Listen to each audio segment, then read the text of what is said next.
to this video. If you have not already watched the first two videos, you need to go back and do so, because that's the background and introduction to this material.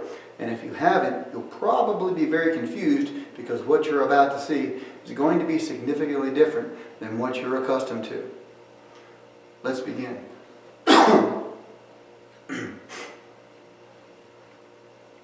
This video begins the sequence of events for the tribulation based upon the four differences mentioned in the first video.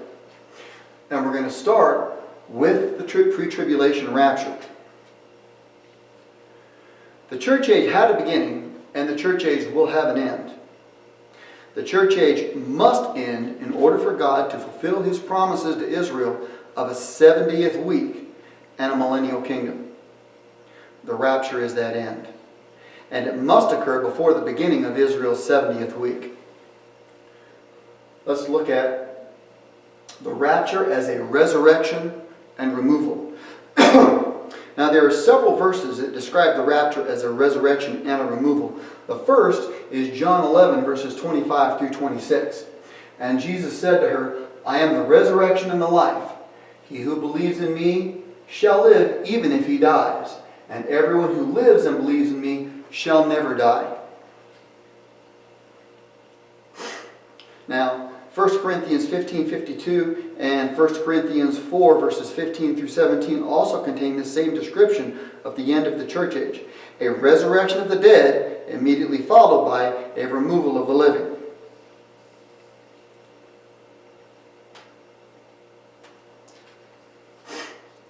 Now, John 11 verses 25 through 26.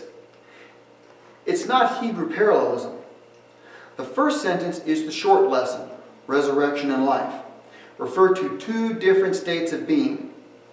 The second sentence explains, those who die before the rapture will be resurrected, but those who are alive at the time of the rapture will transition directly to eternal life.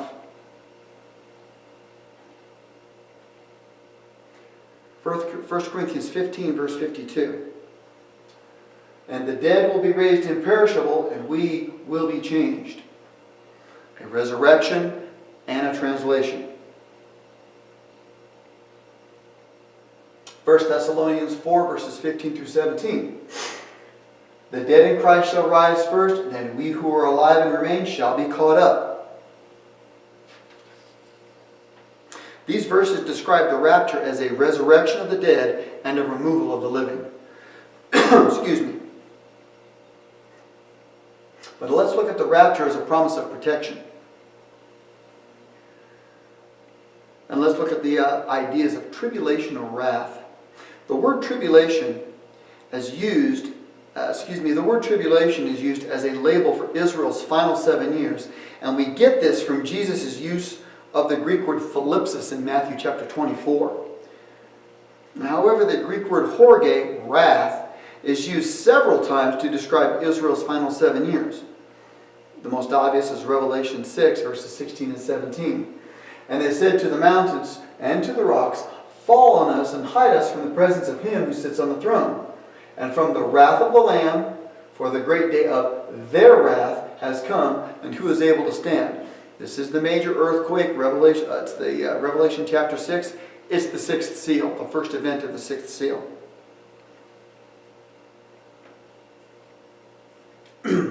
1 Thessalonians 1:10, the church is delivered from wrath.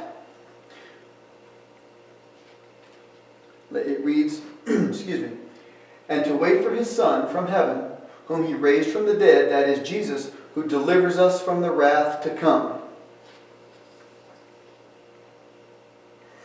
A third verse, 1 Thessalonians 5:9, the church is not destined for wrath, for God has not destined us for wrath, stated plainly. And Revelation 3:10, a lot of folks are familiar with this verse. The church is kept from the, quote, hour of testing. "Because you have kept the word of my perseverance, I will also keep you from the hour of testing, that hour which is about to come upon the whole world to test those who dwell upon the earth."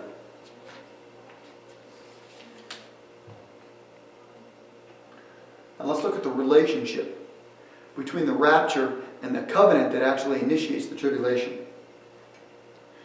The rapture is the end of the church age. It is not the beginning of the tribulation. The tribulation starts later when the covenant is signed. Now, theoretically, the rapture may occur days, weeks, months, or even years before the signing of the covenant, but realistically, the time delay between the rapture and the covenant will likely be very brief. That interval between church and tribulation would be some form of a null time. That is neither church age nor Israel's last 7 years. It is also possible that the rapture sets in motion a series of political situations that result in the covenant. But the question is, and this is a rhetorical question, will the rapture occur out of the blue so that the world recognizes the church's absence? Or will God use a war or natural disaster to distract the world? That's a good question.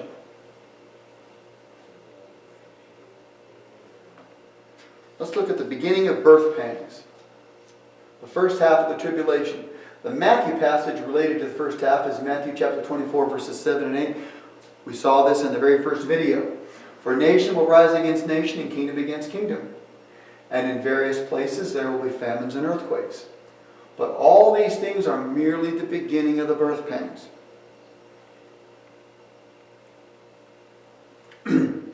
Let's look at some facts relating to the first half of the tribulation. First, there are no obvious statements in Scripture that relate the timing of the covenant with the opening of the seals. Futurist commentators generally assume that the covenant is signed first and then the seals are opened. Second, all 7 seals and the first 6 trumpets occurred during the first half of the 7 years. The 6th trumpet ends at the halfway mark. That is 3.5 days after the 2 witnesses are killed, Revelation 11:14. At a minimum, there will be a global earthquake, an asteroid strike, and 2 global plagues within 3.5 years. Well over 1/3 of mankind will die. And frankly, it's probably going to be a lot more. The 6th seal, through the 6th trumpet, are divine judgments, acts of God. The book of Revelation does not discuss human warfare between the 6th seal and the 6th trumpet. This is the first half of the 7 years. Now, this does not mean that there will be no conflict during this time. On the contrary, Matthew 24, verses 7 and 8, Jesus clearly states that there will be conflict. But the point I'm making here is that the book of Revelation only discusses divine judgments, and this is contrary to some extremely popular instruction these days. The identity of the first 4 seals. Excuse me. The common labels for the first 4 seals are Antichrist, war, famine, and death. Now, these labels have been accepted for over 100 years.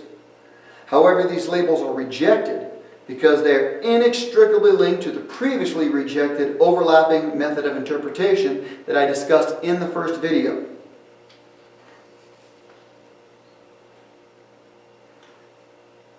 The key to understanding the 4 seals is found in the 4th seal. Current commentators state that this verse declares the death of 1/4 of mankind. However, the Greek word in this verse is gay, earth. This word is used 252 times in the New Testament, and it is translated earth, land, ground, country, world. But nowhere is it translated people, nor can it be interpreted as people. In fact, this word is used a second time in the exact same verse to describe the origins of the beast. And it says in this passage, the wild beasts of the earth. Now, it would be extremely unusual to use the exact same word in the exact same sentence and intend a completely different meaning.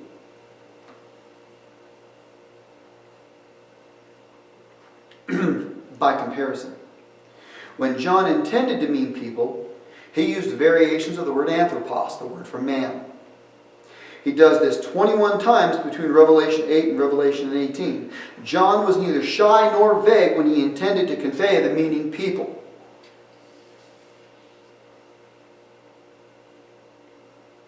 Now let's look at the proper meaning of this verse, this description for the fourth seal. The intent of the fourth seal is that the green horse, and the word is coloris, it's not dappled or anything else, it means green, it's a vision. That the intent of the fourth seal, that is the green horse, has authority over 1/4 of the earth's surface. It's a geopolitical entity, or a worldview that exists at the time that the seal is opened. Since this applies to the fourth seal, it should also apply to the first three. Let's look at the revised labels. Green is the color of Islam, and no single word better describes it than death. Red is the color of Marxism in its varied incarnations, and it's been that association between communism and red for well over 100 years. White is the color of the papacy, and has been for centuries. The problem is the color black. Here, black represents capitalism and democracy. Let's look at this verse. Revelation 6, verses 5 and 6. And when he broke the third seal, I heard the third living creature say, "Come." And I looked, and behold, a black horse, and he who sat on it had a pair of scales. That's all the rider had in his hand. And I heard something like a voice coming from the center of the four living creatures saying, "A quart of wheat for a denarii, and 3 quarts of barley for a denarius, and do not damage the oil and wine."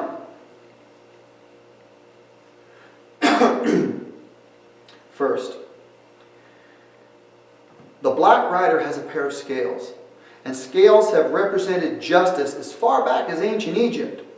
The commentators who declare that they are for weighing the food out miss that the food is measured by volume, not by weight.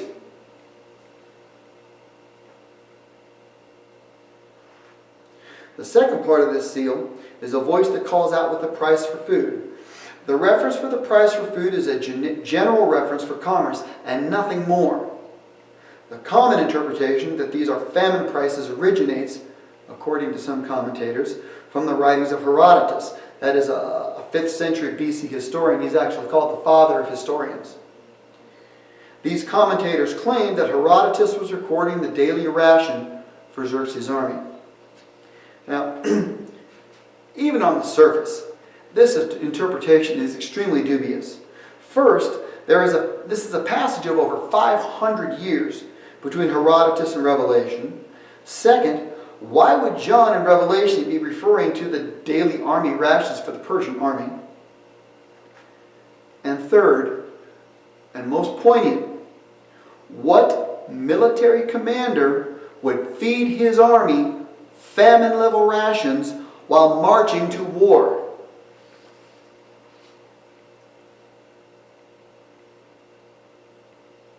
So let's take a look at this suggestion more closely. Let's look at Herodotus. The website BibleStudyTools.com quotes Barnhouse's commentary. And Barnhouse writes, Herodotus also gives this as the measure of wheat consumed by each soldier in the army of Xerxes, and he references this as being chapter 8, paragraph 187. Now, my first observation is that either Barnhouse or the website misidentified the location. This took a little reading. The actual location is book 7, paragraph 187, and not book 8. Now, this is minor, but is important for those interested in following up. But let's look at the exact text, the actual text, to find out, is this what Herodotus is actually saying? Is this, here we go. The second observation concerns the claim that claimed by Barnhouse about the passage, and that is that the measure of wheat is consumed by each soldier. And let's look at the actual text as it is taken directly from Sacred Text. There's a website called sacredtext.com. You can go to look up Herodotus. In fact, the one that I used actually has the parallel English. It's a 1890s translation, parallel English and original Greek. So you can actually, if you understand a little Greek, you can go back and forth and see. It's a very good translation. Now I'm going to read from Herodotus, and there are excerpts up here on the screen. And it starts, this is the whole, this is the number of the whole army of Xerxes. He has spent a number of paragraphs describing all the people of the size of the army of Xerxes, and it was huge. It was incredibly large. But get this, but of the women who made bread for it, and of the concubines and eunuchs, no man can state any exact number, nor again any of the draft animals and other beasts of burden, or of the Italian hounds which accompanied it. Could anyone state the number by reason of their multitude? And now follow along very carefully here. So that it does not occur to me to wonder that the streams of some rivers would have failed them, but I wonder rather how the provisions were sufficient to feed so many myriads. For I find, on computation, that if each man received a chonyx, that is a quart of wheat, every day, and nothing more, there would be expended every day 11 myriads of medemnoi and 340 medemnoi, that was an untranslated word, besides, and here I am not reckoning anything for the women, the eunuchs, the baggage animals, or the dogs.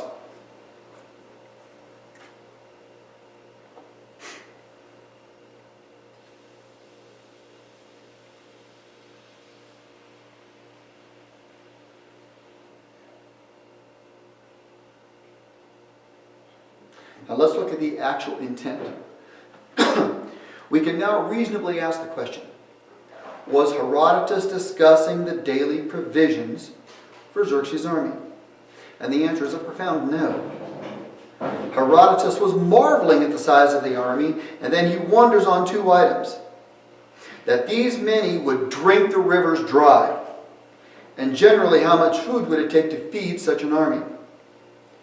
The answer to the second, to answer the second, he does some quick mental calculations using a chonyx of wheat. The sentence, if each man received and nothing more, is clear that he is not specifying actual provisions. This becomes even more clear given the contents of paragraphs 25 and 186 in the very same chapter, where corn is specified as part of the provisions.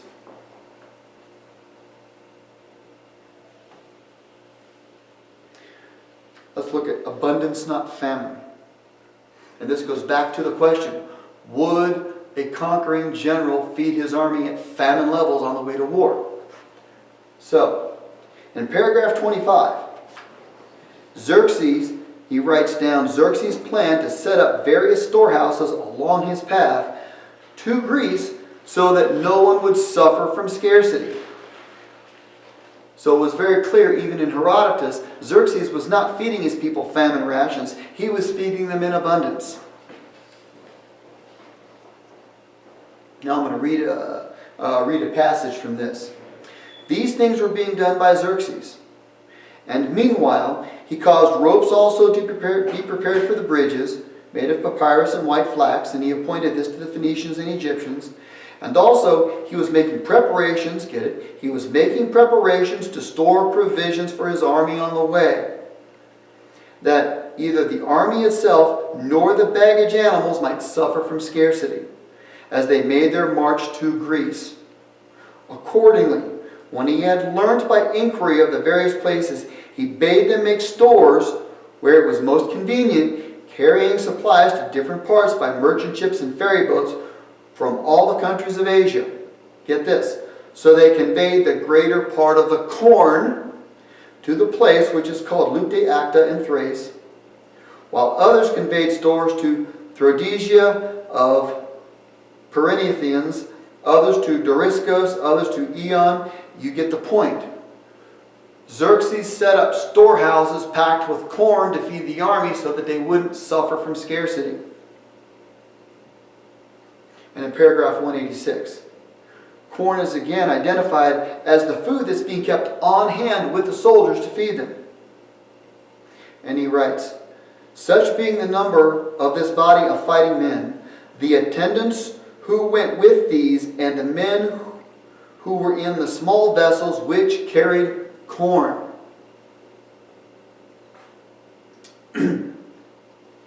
Now we have some examples of biblical famines from Samaria and Jerusalem. In the two examples that we have of genuine famines, of those of Samaria and Jerusalem, food eventually disappears, after which other items are eaten, including, this is going to get gross, children, donkey's heads, bird dung, and the cost of the last two being much more than a day's wages, which is what is claimed as proof for the famine for the black horse. In a genuine famine, a day's food does not cost a day's wage. The price skyrockets to being unaffordable, and that is if food exists at all. The interpretation that the third seal is a reference to famine does not hold up to initial scrutiny, and the historical support for this interpretation also fails to do so. With the black horse, we have the scales of justice and the verbal reference to commerce. In other words, we have the black horse representing capitalism and democracy.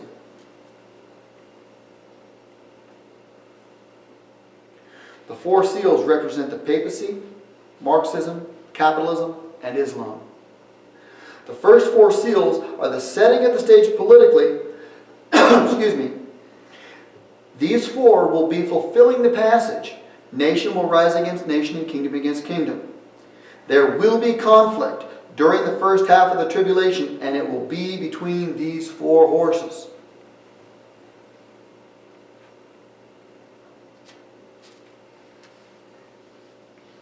Number 5. The first four trumpets are probably part of the same event. The first, second, and third trumpet have something falling from space, and the fourth has space being obscured. It's the fifth trumpet that has something coming up out of the earth and is the first woe. So let's begin the sequence of events. Number 1. The prince to come ascends to power. Daniel 9, 26 and 27. And then after the 62 weeks, the Messiah will be cut off and have nothing. And the people of the prince who is to come will destroy the city and the sanctuary. And he will make a firm covenant with the many for 1 week.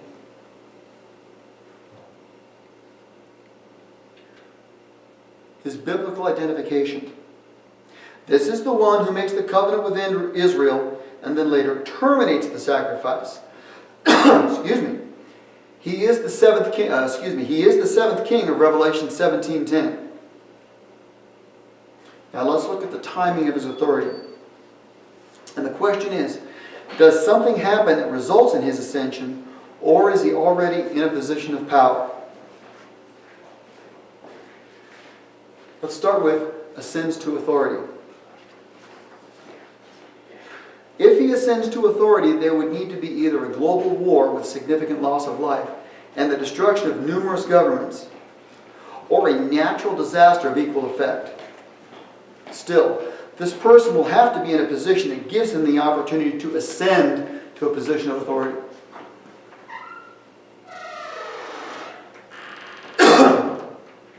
Now, if this individual is already in a position of authority, and I believe he will be, and I also believe that the prince to come will be the Pope. Okay? First, the prince must be of Italian or, by extension, Roman Catholic descent. Daniel 9:26. The current popes were Italian. They moved to Italy, to South America after World War II. Thought I turned that off. The current pope's parents moved from Italy to South America just after World War II. They were Mussolini fascists. So just like so many of the Nazis that moved to South America, they did too. Let's look at the imagery of the rider. The imagery of the rider of the first seal, currently understood to be the Antichrist because they associate it with Revelation 19 and Jesus riding on a white charger, is equally applicable to a substitute, a vicar of Christ. Third, the Pope is the successor to many false religions that began in Genesis chapter 11. Alexander Hislop's The Two Babylons is dedicated to this topic. And by the way, if you haven't read Alexander Hislop's Two Babylons, it's a good book. You should take a look at it. Fourth, and this is big, and this is going to throw you because it threw me. The Pope is still Caesar. I'll let that sink in for a second. A rather curious fact of history is that the Roman Senate, ruling from Ravenna, conferred upon Pope Leo full civil authority in AD 455. Now this occurred after the second sacking of Rome and the death of the current emperor. Now after this, Pope Leo assumed the title of Pontiff permanently in every pope since then. And that was a pagan religious title previously held by the Caesars.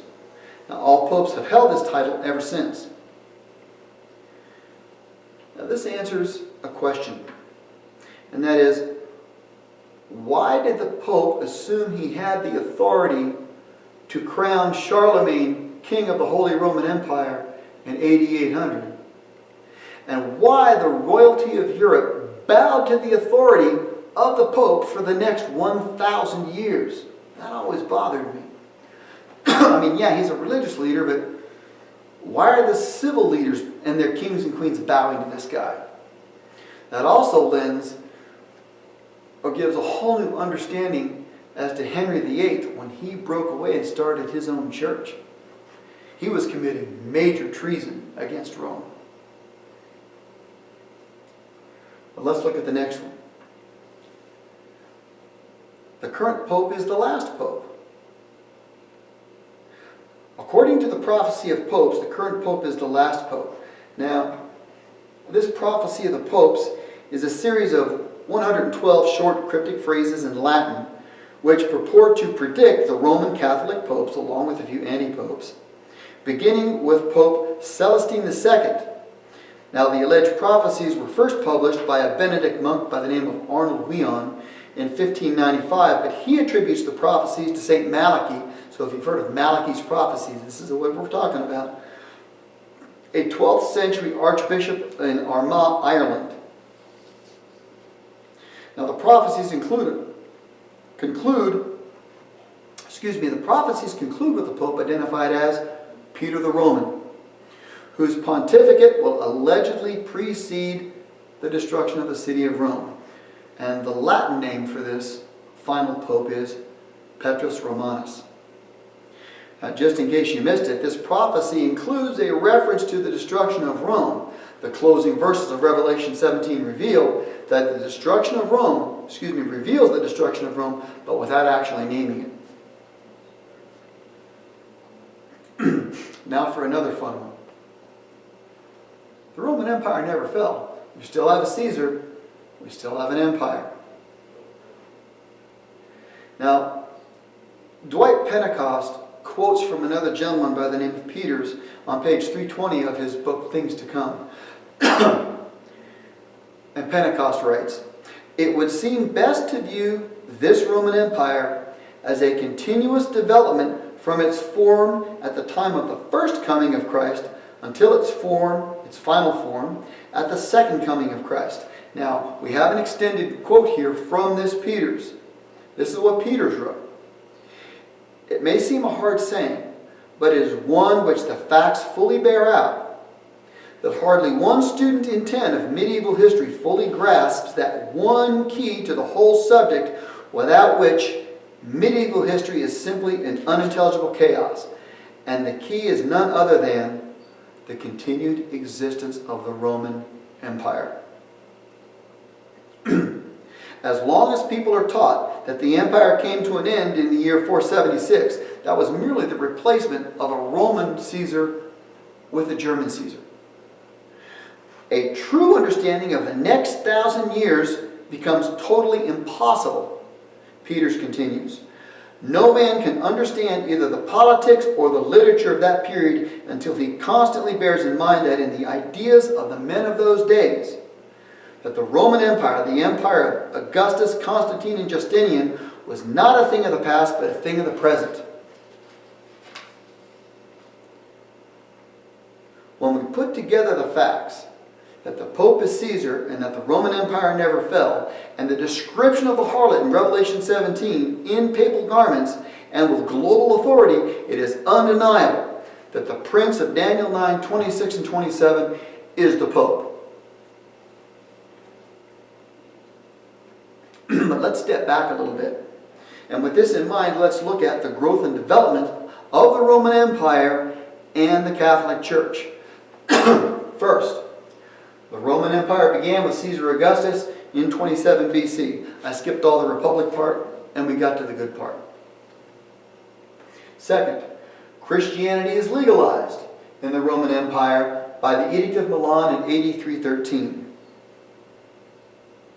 Things get interesting. The Catholic Church absorbs false religions in AD 380. Mystery Babylon is born.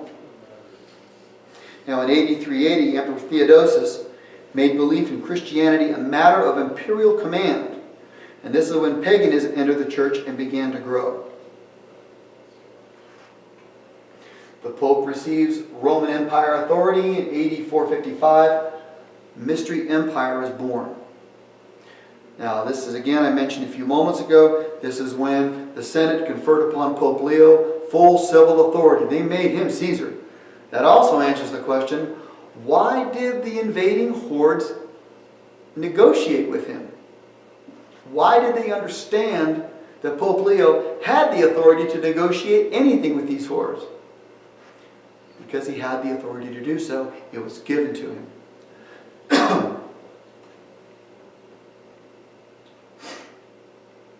Number 5, the Catholic Church, with dwindling vestiges of Christianity, continues as Mystery Babylon and Mystery Empire until the Rapture.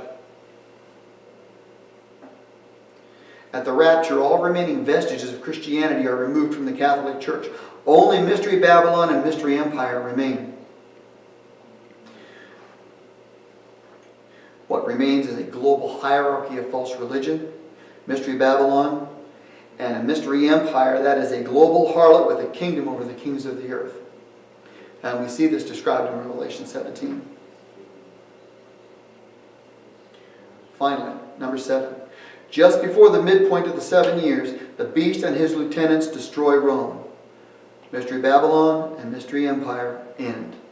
Revelation 17:16. So we have the Pope who signs the covenant, who is in authority. And now Israel signs a peace treaty with the prince for 7 years. Daniel 9:27. The 7 years officially begins. Now the last 7 years for Israel is 2,520 days. This is 7 years at 360 days per year. And remember, we're not adding 1260 and 1260. We don't want to fall into that assumptive trap. And yes, this distinction is important. Again, you're assuming that those two would fit either exactly in the first half or exactly the second half. And we discussed that in the previous video. The last 7 years for Israel is defined by the covenant. The assumption is that the 7 years starts on the day that the covenant is signed, which is possible, but it's equally possible that the document sets a later date, days or weeks later, for the covenant to be enforced. Also, given that this is an international agreement, it is reasonable that there be a period of negotiation between the parties prior to the signing of the document. The third event, Jesus is brought before God and receives the scroll with the 7 seals. Here, Jesus is the Lamb who is worthy to open the scroll. And we should not confuse this with Daniel 7 verses 13 and 14 and Revelation 11, 15 through 19. In those two passages, Jesus is the king receiving the kingdom of the world. Here, he is the Lamb who's receiving the scroll. The fourth event, Jesus opens the first seal. We have the white horse, and the rider has a bow. With the fifth seal, number 5, Jesus opens the second seal. That's the red horse, and the rider is given authority to take peace, and he is given a sword. We've already discussed these seals, so we're going to step through them. The sixth event, Jesus opens the third seal. We have the black horse, capitalism and democracy. The rider has scales. And the fourth seal. Jesus opens the fourth seal. It's the green horse. He's green. The rider's name is Death. Now let's look at the fifth seal. The fifth seal is Old Testament martyrs, and they receive their holy garments. The identification of this group as Old Testament martyrs is the key to determining the timing of the opening of the first four seals. And it also helps in the refutation of the overlapping method of interpretation and the current interpretation of the first four seals.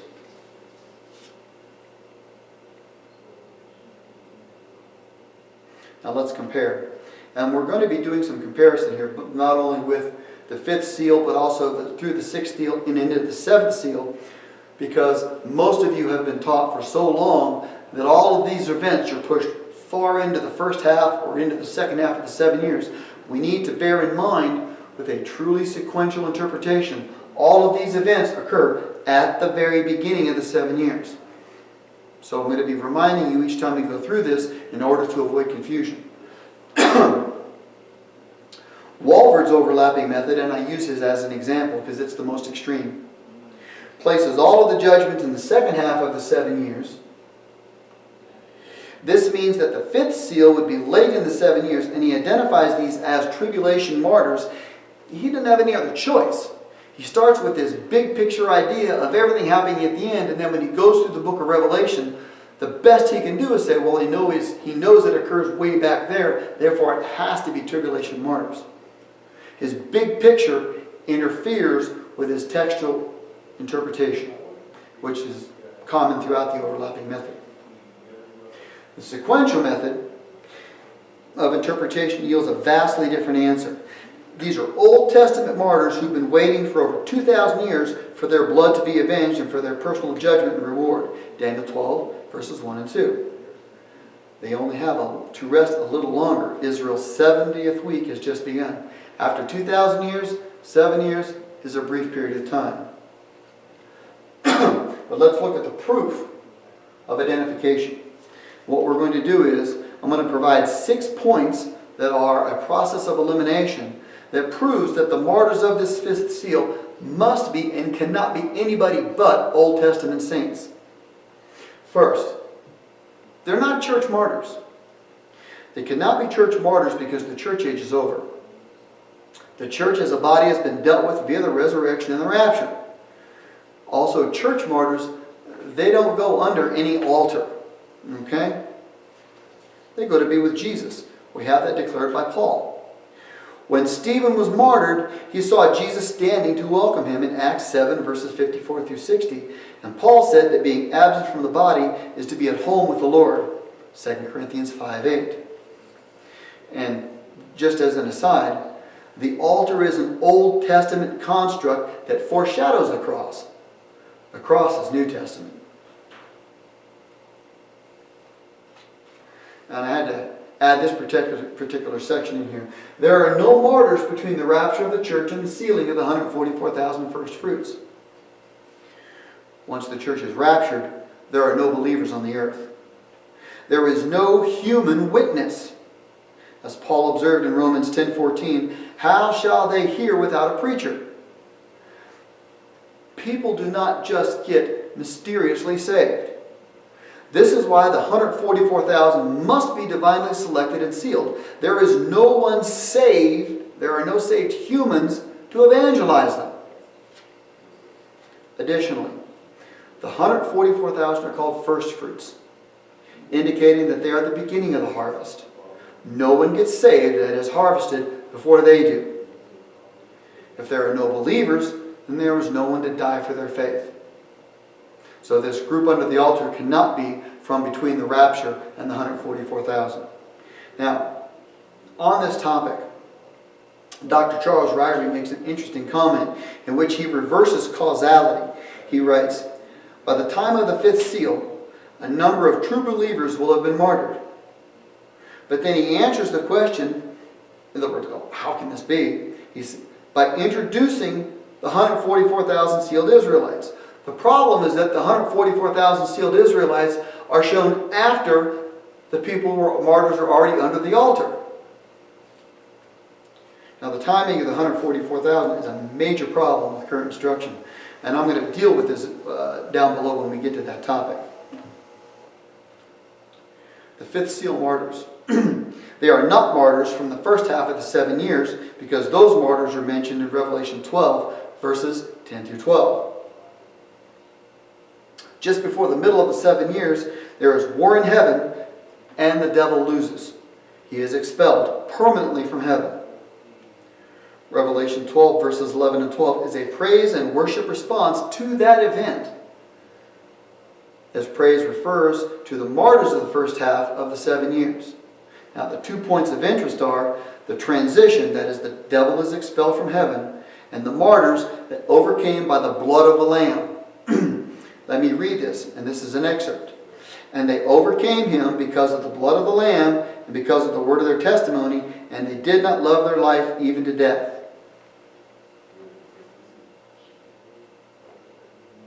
Number 4, those who are under the altar for the fifth seal, they are not martyrs from the second half of the 7 years either.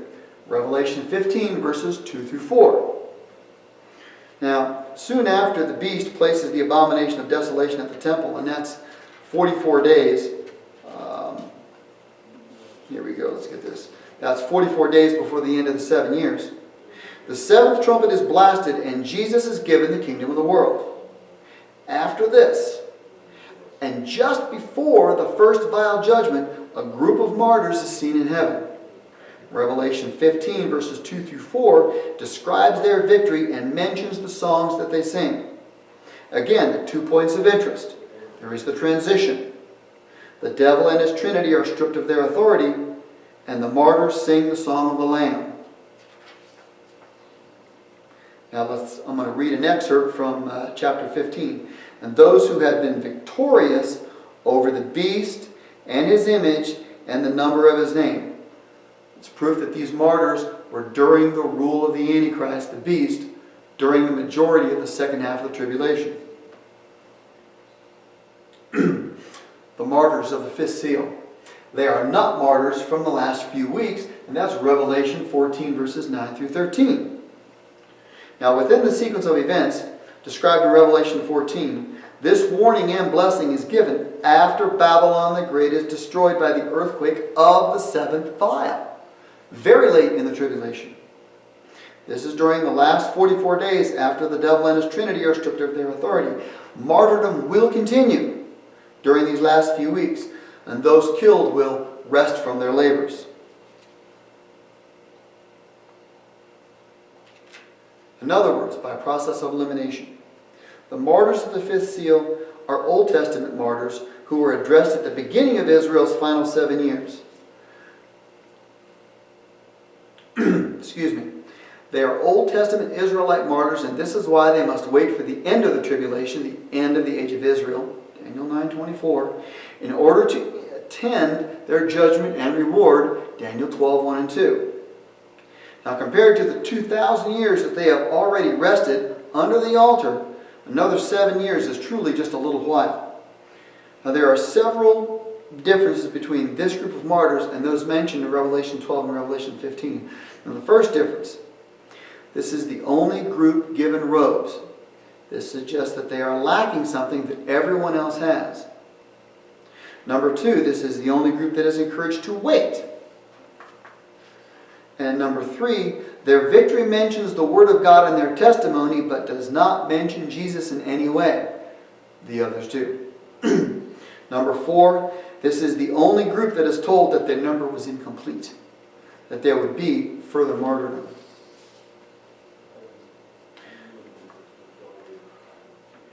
Now, there are 2 implications to this identification and this timing. The first, the fifth seal must be opened soon after the signing of the covenant. There are 3 passages in Revelation that overtly mention martyrdom for those who are already dead. Revelation 6, those under the altar. Revelation 12 from the first half of the tribulation, and Revelation 15 from the majority of the second half. Revelation 12 is just after the devil has been cast out, the transition. Revelation 15 is just after the seventh trumpet, when the devil and his trinity lose their authority. There is that transition. That the latter two immediately occur after a transition suggests that the fifth seal must also occur immediately after a transition, signing of the covenant. But there is a second staggering implication here.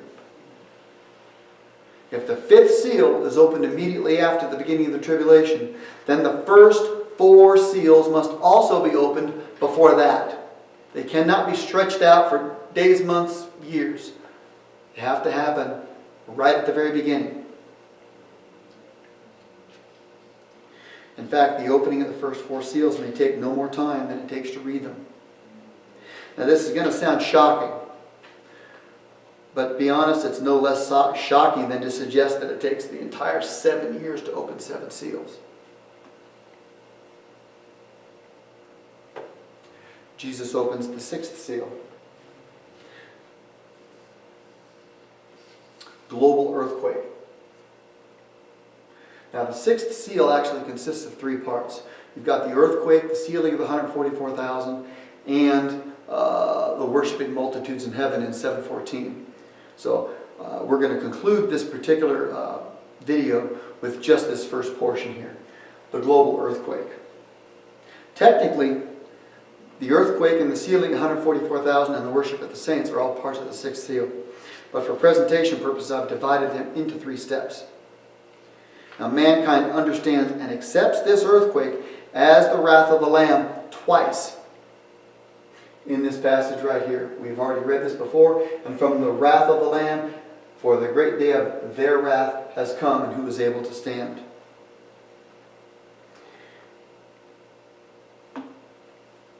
Let's look at the extent of the damage. This earthquake causes a great deal of initial damage, including global death and global economic impact, but it ends fairly quickly. The tectonic movements involved would cause tsunamis and volcanic eruptions. The immediate death toll from this event could be in the tens of millions. And for example, in 2004, the Indonesian 9.1 magnitude earthquake and tsunami killed over 250,000 people. A very large explosion would be required for the sky to split apart like a scroll, either impact, volcano, or nuclear. Nuclear is rejected because the context requires a natural event, and an earthquake is specified. A large earthquake could easily trigger volcanic activity, and the ejecta could account for the description of the stars falling from the sky, and the blackening of the sun, and the reddening of the moon. This much smoke and debris may require something very large, like the explosion of one of the 5 super volcanoes, or multiple eruptions of other volcanoes. You can actually go to creation.com or go to YouTube Origins and read about the 5 mega volcanoes that exist. Now let's look at the text, the duration of the effects. We're going to look at the moon. The phrase, "the whole moon became like blood," likely refers to the phrase, "the whole month." Now, most ancient civilizations used lunar calendars, and this includes Israel and Greece. Their languages do not have words that distinguish between the moon proper and the period of time it takes to orbit, i.e. a month. The global event described would result in global atmospheric pollution, darkening the sun and reddening the moon.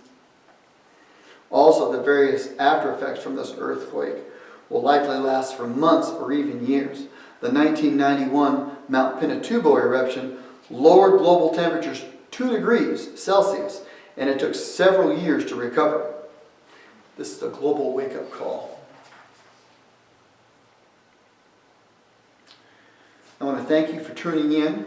We have covered the rapture through the earthquake of Revelation chapter 6. That is that first event of the 6th seal.